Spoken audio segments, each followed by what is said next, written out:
शनि के नाम से ही हर व्यक्ति डरने लगता है। शनि की दशा एक बार शुरू हो जाए तो 7.5 साल बाद ही पीछा छोड़ती है। लेकिन हनुमान भक्तों को शनि से डरने की तनिक भी जरूरत नहीं। शनि ने हनुमान को भी डराना चाहा, लेकिन मुंह की खानी पड़ी, आए जाने कैसे। महान पराक्रमी हनुमान अमर हैं। पवन पुत्र हनुमान रघुकुल के कुमारों के कहने से प्रतिदिन अपनी आत्मकथा का कोई भाग सुनाया करते थे। उन्होंने कहा कि मैं एक बार संध्या समय अपने आराध्य श्री राम का स्मरण करने लगा तो उसी समय ग्रहों में पापग्रह मंदगति सूर्यपुत्र शनि देव पधारे। वह अत्यंत कृष्ण वर्ण के भीषणाकार थे। वह अपना सिर प्रायः झुकाए रखते हैं। जिस पर अपनी दृष्टि डालते हैं वह अवश्य नष्ट हो जाता है। शनिदेव हनुमान के बाहुबल और पराक्रम को नहीं जानते थे। हनुमान ने उन्हें लंका में दशग्रीव के बंधन से मुक्त किया था। वह हनुमान जी से विनयपूर्वक किंतु कर्कश स्वर में बोले, हनुमान जी, मैं आपको सावधान करने आया हूँ। त्रेता की बात दूसरी थी, अब कलयुग प्रारंभ हो गया है। भगवान वासुदेव ने जिस क्षण अपनी अवतार लीला का समापन किया उसी क्षण से पृथ्वी पर कली का प्रभुत्व हो गया। ये कलियुग है। इस युग में आपका शरीर दुर्बल और मेरा बहुत बलिष्ठ हो गया है। अब आप पर मेरी 7.5 की दशा प्रभावी हो गई है। मैं आपके शरीर पर आ रहा हूँ। शनिदेव को इस बात का तनिक भी ज्ञान नहीं था कि रघुनाथ के चरणाश्रितों पर काल का प्रभाव नहीं होता। करुणा निधान जिनके हृदय में एक क्षण को भी आ जाते हैं, काल की कला वहां सर्वथा निष्प्रभावी हो जाती है। प्रारब्ध के विधान वहां प्रभुत्वहीन हो जाते हैं। सर्वसमर्थ पर ब्रह्म के सेवकों का नियंत्रण संचालन पोषण प्रभु ही करते हैं। उनके सेवकों की ओर दृष्टि उठाने का साहस कोई सुर असुर करे तो स्वयं अनिष्ट भाजन होता है। शनिदेव के अग्रज यमराज भी प्रभु के भक्त की ओर देखने का साहस नहीं कर पाते। हनुमान जी ने शनिदेव को समझाने का प्रयत्न किया, आप कहीं अन्यत्र जाएं।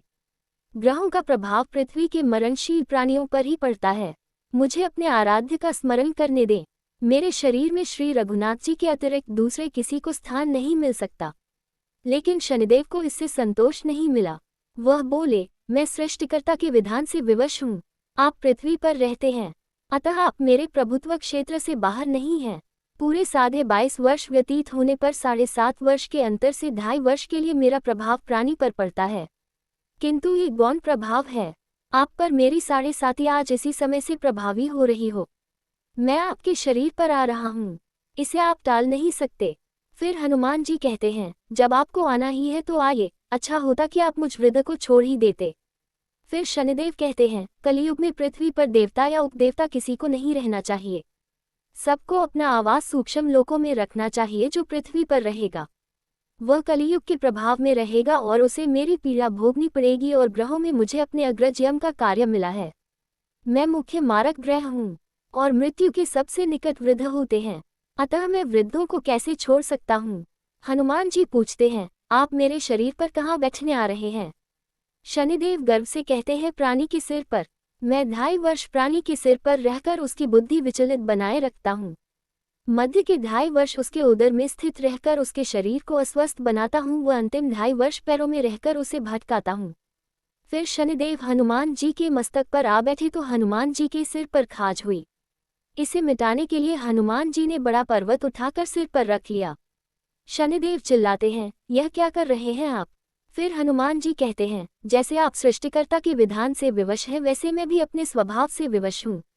मेरे मस्तक पर खाज मिटाने की यही उपचार पद्धति है, और आप अपना कार्य करें और मैं अपना कार्य। ऐसा कहते ही हनुमान जी ने दूसरा पर्वत उठाकर सिर पर रख लिया। इस पर शनिदेव कहते हैं, आप इन्हें उतारिए, मैं संधि करने को तैयार हूँ। उनके इतना कहते ही हनुमान जी ने तीसरा पर्वत उठाकर सिर पर रख लिया तो शनिदेव चिल्लाकर कहते हैं, मैं अब आपके समीप नहीं आऊंगा। फिर भी हनुमान जी नहीं माने और चौथा पर्वत उठाकर सिर पर रख लिया। शनिदेव फिर चिल्लाते हैं, पवन कुमार, त्राहि माम ताहि माम, रामदूत, आंजनेयाय नमः। मैं उसको भी पीड़ित नहीं करूंगा जो आपका स्मरण करेगा। मुझे उतर जाने का अवसर दें। हनुमान जी कहते हैं, बहुत शीघ्रता की, अभी तो 5वां पर्वत शिखर बाकी है। और इतने में ही शनि मेरे पैरों में गिर गए और कहा, मैं सदैव आपको दे वचनों को स्मरण रखूंगा। आघात के उपचार के लिए शनिदेव तेल मांगने लगे। हनुमान जी तेल कहाँ देने वाले थे, वही शनिदेव आज भी तेलदान से तुष्ट होते हैं।